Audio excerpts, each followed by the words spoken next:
Greetings one and all, and welcome to a new series of Zayfard Plays Galactic Civilizations 3.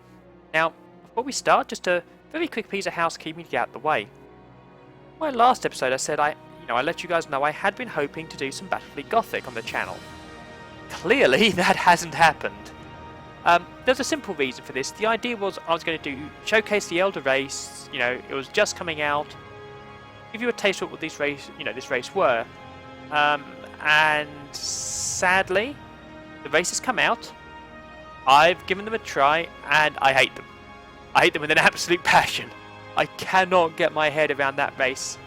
No, it's not even that I can't get my head around them. I just don't enjoy playing them at all. They really don't suit me. There's just so much macro involved. It's not my style, I'm afraid. Which actually really saddens me, because in the 40k universe, I love the Elder. I love the lore of them. They were my first tabletop race when I was playing Warhammer 40,000. And it's always been a favourite race for me to use, always been between the Elder and the Tyranids. So I'm hoping the second DLC pack will be the Tyranids, because that sounds like absolute perfection to me. But so yes, anyway, sorry anyone who's looking forward to Battlefleet Gothic, I do apologise. I still plan to do it on this channel, and that is going to happen, but I'm going to be following the campaign rather than the solo skirmishes now. With, at this point of recording, less than a week to go till full release. I'd rather wait and show you the stuff that's new to me and I'm excited about, rather than showing you, some skirmishes or the Elder race, which I'm just not into in the slightest. So anyway, enough about Battlefleet. Back to Galactic Civilizations. So, after the success, actually only the second success I've had on the YouTube of the previous game, I've learnt a lot from it, and there's more I want to take away. And I want to test the theories, test the tactics of focusing my research on production, science, finances and movement in the first stages. And only as we start moving further out, getting, the weapons, and have those really as a secondary idea. Whenever we can, the first upgrades, science, research, production, farms, the work, stuff to improve my colonies, and then bring out the military. Now the second thing I want to try is something I have never played with before. The pre-made maps. Now I'll talk you through those in a second. First, I'm going for the Altarian Resistance. The Altarians are a deeply religious race that are kind in their interactions with others, although a bit self-righteous. For unknown reasons, they are very similar in appearance to the Terrans. So yeah, these are ones which have worked well for me. They're ancients, so they get research from precursor artifacts, and unwavering, which means their colonies are much harder to culture flip, which is good. They're also clever, which boosts their research by 20%, which is really good the way I like to play. They improve the influence growth. They are content. Sadly, they're fragile, but the way I play, that's not a massive issue. They're fast, which does help. And they're organised, which gives me more logistics, which is fantastic news. So they're the race I'm going to be using. What I'm also going to do is a map. Now, I've never done these, ever. So what these are pre-made maps which are always certain positioning of planets, etc. Nebulas. As far as I'm aware, it's new planets, nebulas. The basic shape of the universe is set.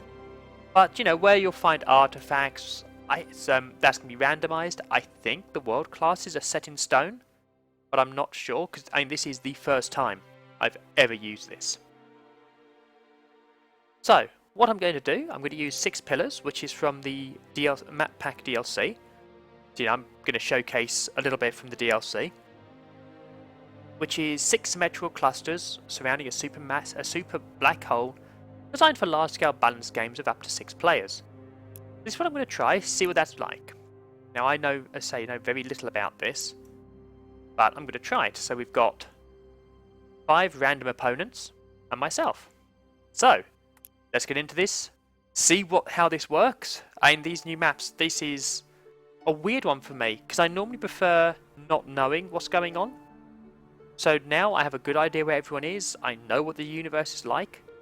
on the flip side, everything should be balanced, so we shouldn't have any. It should be down to tactics rather than luck. But let's see how this goes. So, Altarian Resistance. The Altarians are a deeply religious race and possess a unique history they claim was touched by powerful beings known as the Precursors. Kind and generous to a fault, their unique history means Altarians are prone to behaving more than a little self-righteous when dealing with other, lesser races. For some, as yet unexplained reason, Altarians appear almost identical in appearance to Terrans. Altarian prophecy has spoken of the day they would put your teeth back in, Zayfard. Altarian prophecy has spoken of the day they would one day meet their cousins, but few know if that prophecy has anything to say about what would happen next. So, this race's strengths and weaknesses. They are careful researchers, generally content and influential with their neighbours. Their ships are known for being fast but fragile, but they can organise large fleets of them when called upon. So basically quite fragile. And I'm starting at Sol 1, fantastic, so that's the colony ship. That's our... what one is this now? Survey ship, there we go. And of course there's our scout. So let's see, our place in the universe. Okay. So we're here. This is quite a small amount of space. But that's... oh wow, Ghost World, 50% research, thank you, I'll take that. Kung Fu 1. Brilliant. There's a relic over there we're going to want. Now, you know what, I'm going to start exploring over here. Sol 2. So, first things first. I am going to want... actually, let's get a closer look at the... It's been a while since I've seen these ships. They are... as with most of them, I love the ships in this game in general, to be honest. There's something really cool about these ones. I want to say gorgeous, but the more I look at them, I go, they're a bit bubbly. But they're lovely. I mean, it's really well done. Now, I think I'm going to want to start off with... oh wow, time this takes. Yeah. Get a couple of the deep rooters, which are the Altarians constructors. And one of the other things I'll focus on in this game is a lot more constructors, a lot more star bases. I may even start doing some military ones this time, see how they work. I have a good idea this time, but, you know, I've just got to try it. So, first things first. Research. So, we'll get to the texture I enjoy using.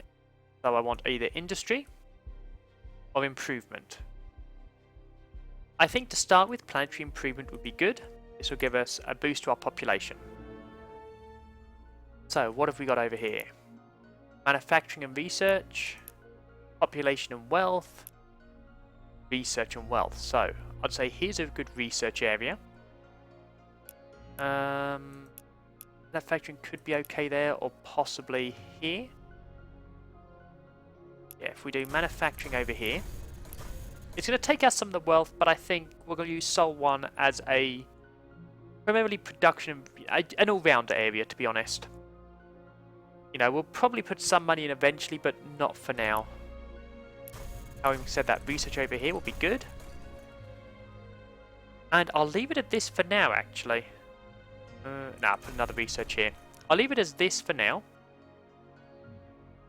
And then once we've got the first level of research done, I can start putting in the farms and the hospitals. As for you, let's have you explore over here. So this is quite good to start with. I've got enough range to get every planet in our region. However, we have to push out quite fast to get some of these worlds. Okay, let's see. No ideology points yet, so I can't make a decision. I'm probably going to go... oh, a minor race. Cool. Something I can't understand. Huh? Okay, so there's a minor race somewhere. I can't see the minor race. I may have to take them over because they are snappy and they are always worrying. However, we've got the first world, Kung Fu 1, which is our first ever colony, which was quite quick.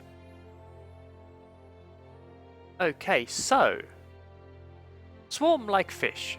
On this planet, there is a specific species of fish which seem to possess a form of collective intelligence.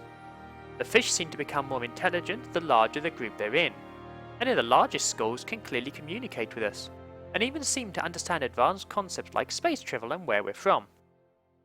The fish also have several concerns. Sorry, I will put my teeth back in. Hang on. Right, try that again. The fish also have several concerns about the way our colony is being built. What are your orders? Now at this point I haven't decided whether I want to be benevolent, pragmatic or malevolent. I feel with this race benevolent doesn't feel right. I just don't. So I think pragmatic this time actually. Probably, although that research. So we could have reduced manufacturing, but an awful lot more research and start going down the pragmatic route and be heavy researchers again. I like the sound of that. Or we can go down the pragmatic route and be a lot more cultural push, which in a map this small could be really useful actually. We could be right on top of people. Culture flipping may be our best weapon. Okay, so I have two options. Do everything we can to accommodate the fish and ensure all future colony developments is run by them first. This is their home. We will benefit more if we're gracious guests. In the meantime, do what we can to study their collective intelligence. You know, nice 20% research bonus, that's not bad. Or continue to seek guidance in the council of the fish.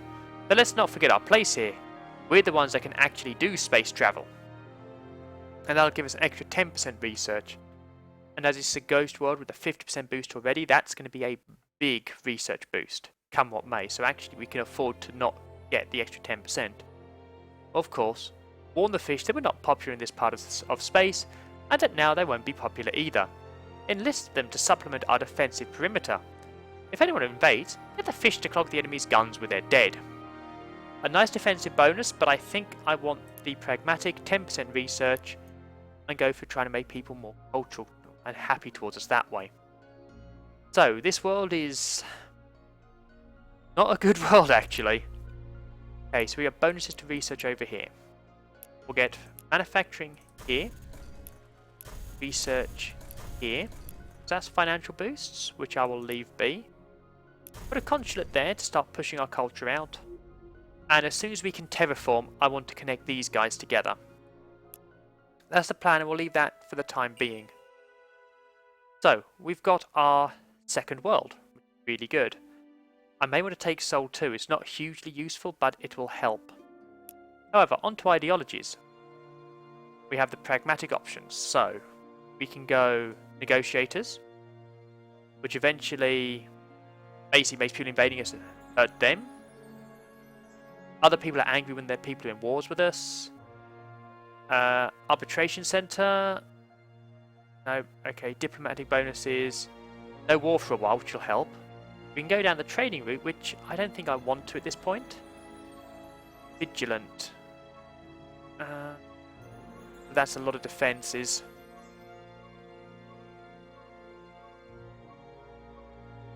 Okay, so yeah, Vigilant would be useful. Preparedness Center could be pretty good. See, the other option is Builders. So we get much better shipyards. Better mining.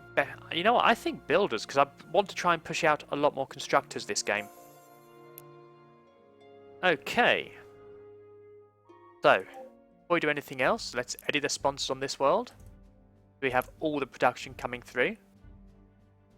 Definitely interesting design on these ships. So let's see. First things first, we've got a relic over here. Let's go get that relic. Now, can I get Soul and Kung Fu? I can. Excellent. So I'm going to make that an economic starbase. It is a bit of a shame that I don't have one of these for each of the main races, and it's only the Terran ones we see. But I always love we get these little cutscenes, even though I've started skipping them now. Okay. No, I'm not sure I have played these guys before. All of this looks completely new to me, and absolutely, this starbase is gorgeous. And just that sort of noise is really cool. Okay, but let's get the economic ring. That is pretty cool. Nothing much we can do now to have done more research, but that's a good starting point for us. Final ship. Let's see. Now I could go out and mine over there, the Durantium. And I think I will. Oh, so that's where the other that's where that snatty ship is. Okay, there's not a lot I can do about them yet. I can't culture flip them because they're a minor race, which is a real shame. But having said that, if I go and try and mine over here, that can be pretty useful.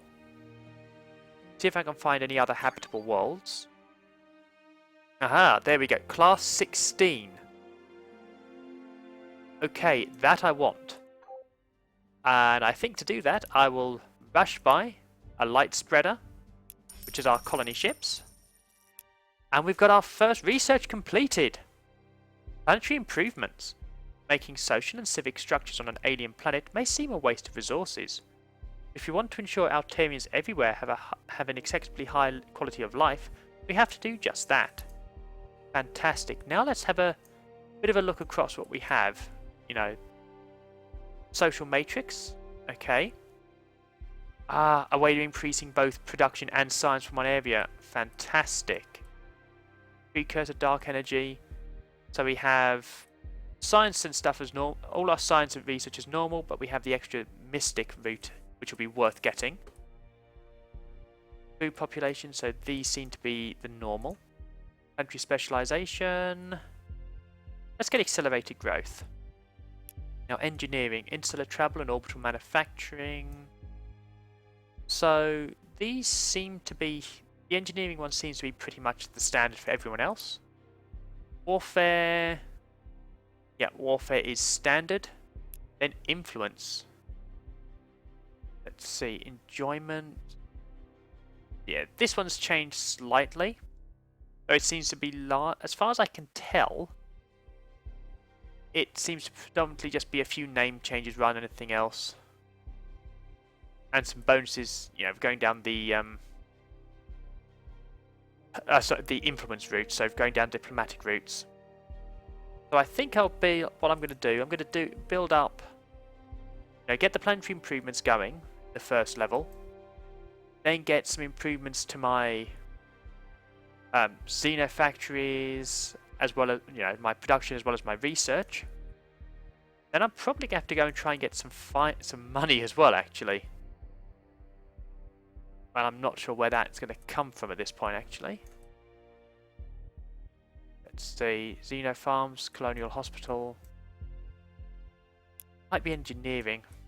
But I'll worry about, you know, as I get there. I know that's it, influence. But I'll worry about that for later. But for now, we're going to go down accelerated growth, get that one running so our worlds get bigger quicker. Speaking of bigger quicker, so this is manufacturing and research, so I'm going to have my 2 farms over here.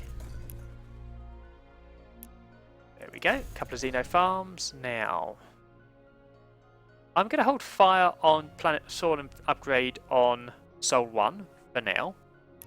However, over here, I definitely want the upgrade. Now, farms.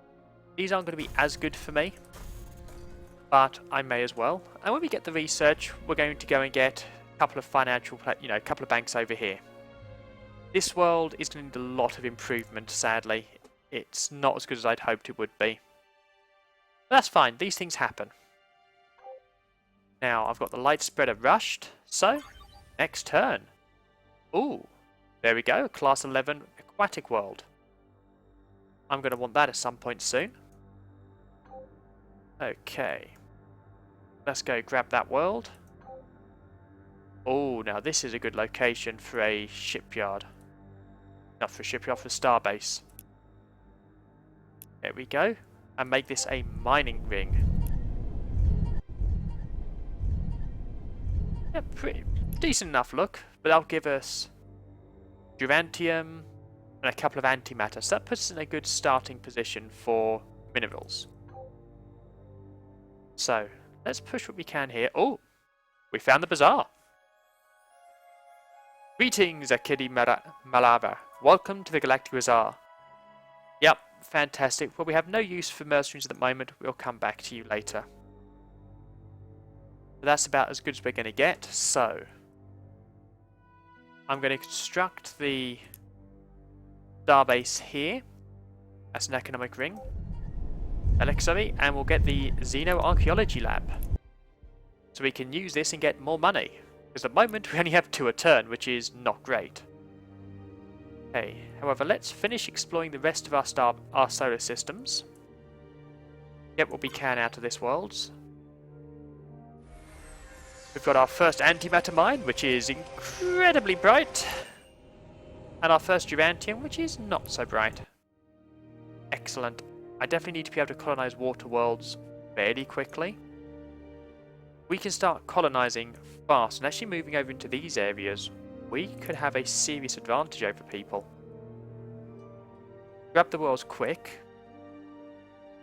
In fact, now I've said that, get 3 of these queued up.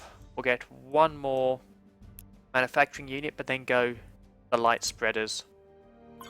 Get worlds fast before anyone else can get them. Ooh, a research relic. Gonna have to go and grab that one. Ah, oh, class 13 world there. Fantastic. I wonder, have I got enough to rush by another light spreader? I do. Excellent. So we'll take that world as well. Start getting ourselves out into the galaxy quickly. Ooh, Illyrium there. Good resources. And our next world. Earthquakes. In the last year, this planet has become more tectonically active, with regular earthquakes and volcanic eruptions. On the plus side, this is bringing a lot of valuable minerals to the surface, which were able to be easier to extract. On the downside, a lot of people are being killed by lava. That's not good, being killed by lava. Your engineers think that they can stabilize the crust to stop the earthquakes, but the decision on whether to improve on I'm sorry guys, I really am just stumbling on my words today. But the decision on whether to implement it hasn't been made yet. What are your orders? Well, we can't do anything which affects the safety of our people. Stabilize the crust, get this place back to normal. This gives us benevolence, and it costs us 100 credits, and we get no benefit for this at all. It's just no disadvantage. Or, don't stabilize anything. Begin moving people to the more secure structures. Once this done, begin ramping up our mining efforts. This will give us a huge reduction to our population growth, but a good boost to our economy and our manufacturing. Or, why even ask? Buildings can be rebuilt, people can be bred. The colony is now a mining camp and everyone can just deal with it. That's a 50% population growth reduction, but plus 20 economy and plus 20% manufacturing. That's pretty good. But I'm going to go benevolent, the pragmatic route this time. Wow, this is a good looking world actually. So approval and wealth, military. Okay. This could be a good. Actually, yeah, this could be a pretty good area for finances, I think. So I'll go do that there. Over here we'll have. Yeah, over here I'll just build lots of farms. No. Over here is where we're going to have the basic factory. Let's see, Durantium refinery. Yeah, of course we want that. And we're going to want upgrades to get a huge amount of manufacturing here. Then, as always, a good amount of research is always a good thing. Some consulate there. And of course a farm to improve growth a bit. Then when we have money, you know, swim banks, we'll start putting them in here. So, marketplaces, not banks. This world is going to be quite a good production world. Now let's go back to our shipyard. Come on, edit sponsors game. Okay. Now it'll let me do it. And add you into the production. Now, for now, you're not going to be great, but you will be. Okay, the game's finally catching up with my clicks. And we have the world ready, the first ship ready. Sorry, the next ship, colony ship ready. We'll go and get Taurian 1, a class 13 world. Ooh, atmospheric cleansing gets a class 15 world. Very nice. Nothing there. The atmospheric cleansing and aquatic, so I really have got to push these worlds quickly. Very quickly. Accelerated growth. By helping our colonists with the challenge of raising children on an alien world, we should be able to encourage a more rapid rate of population growth. Excellent. So, let's see, environmental engineering, extreme colonization. That's not be useful yet. Atmospheric cleansing. Let's see, extreme colonization. So that one could be the one I need actually. 14 turns. That can wait. Paradise World can terraform planets. Terraforming. We've only got a little bit of terraforming actually on this world. Okay. So it's going to be harder to get some of the planets here, which is a shame. In that case, you know what? Let's go commerce for now as the next one. So we start getting some of the money in, so we can have the base worlds the base structures in place. You know, all the production facilities, the research facilities, and then upgrade them automatically. You know, as we learn more stuff. Okay. Excellent. Some Promethean. Brilliant. So I definitely want to see what's over on these three areas. See if we can get them quickly. Okay. You can go scout over here for me, please. This way we can get our colony really tied in over here. Let's see, what's the income? 5 per turn. Fantastic. And then start pushing into some of the other areas. Either by colonizing them quickly. Ooh. Okay, I think another rush by here. A class 20 world. I am going to want that. I cannot afford to let the others get to there before I do. Wow. In fact, I'm going to reroute you to go take the class 20. And you can get the class 13. Wow, this is a lot of really good worlds here. An awful lot of good worlds here. Wow. Capsule, we can worry about that later. For now, I just want to go and get worlds. Just get my, my colony in position and really push things. Speaking of pushing things, Xeno-commerce. Allowing Altarians to take their private enterprises into space will require careful regulation lest they begin inefficiently using resources that could be better used for the public good. But the potential a strong economy offers can't be ignored. Fantastic. Okay. So I'm going to go for... You know what? I'm going to go trading partner. No, I think wealthy populace because I'm going to be trying to take other planets very quickly. So I'm not really going to be trading much with other worlds. However, now we can get finances. Market centers. And there. And actually that tells me I want the soil upgrade. Actually, no, I can either have it there or...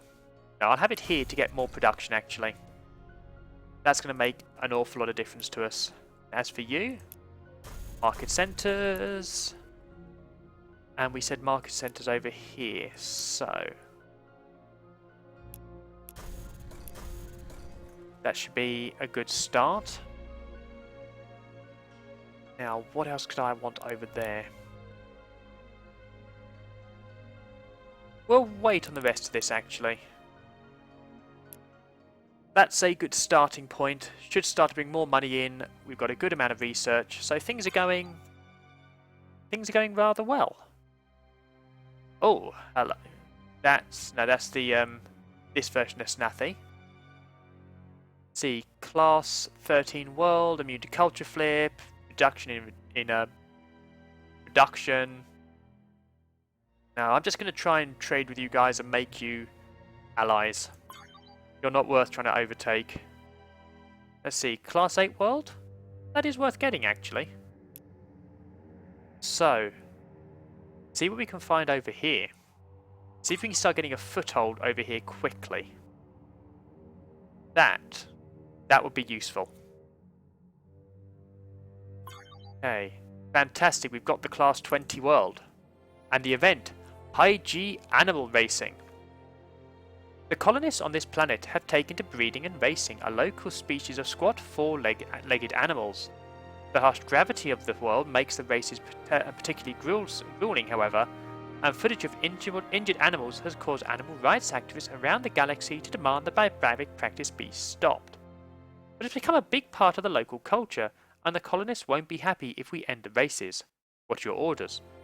Well, we could go for we must, of course, stop anything that even suggests cruelty to other life forms, but to stop the races at once, which will reduce our approval. If for no benefit, so that the only benefit is if I'm going down benevolent, which I'm not. Or, we can surely find some way to minimise the risk of the sport, enough to stop from cancelling it outright. Paddy tracks and moments of silence and the like. Which does nothing at all. No benefits, no negatives. So far, the better option. Or, the people of this planet might be onto something. Let's export footage of this racing across all civilizations so anyone can enjoy the excitement. It might even provide a boost to the local tourism sector. I'm not probably going to go down tourism at this point, so I think the pragmatic approach is best. Gives a nice pragmatic boost with no negs. So, let's see. Military and approval over here. This is wealth, so this will be a good finance area. Research and manufacturing. Actually, this is probably a better manufacturing area than research. And research over here, so not the best research world, but it should do the job. Then, you know what, let's just fill this area up with research. Get as much out of this as we can. Actually, no, it's not worth doing. Market area. Wealth around here, so actually let's make this a really heavy wealth world. Consulate. And finish up over here with some Xeno farms. And actually, yeah, we'll improve soil and get more science there. Try and make it a really well-rounded world. Fantastic. However, I'm afraid that is all the time we have for today's episode. You know, it's been a really productive start, actually. You know, because of how close everything is, we've really spread out. We've already got 4 worlds. We've got a 5th on the way. There's a 6th one we're going to want soon. However, I'm hoping I can get one of these worlds. So, next episode, we're going to colonize this world, get more actually spend our pragmatic points, and see what we have over here, see if there's anything we can colonize. So, I do hope you've enjoyed today's episode. You know, and if you have, please leave a like, you know, or comments or shares. All that really helps the channel. And I do hope you'll join me for the next episode. But, until then, farewell.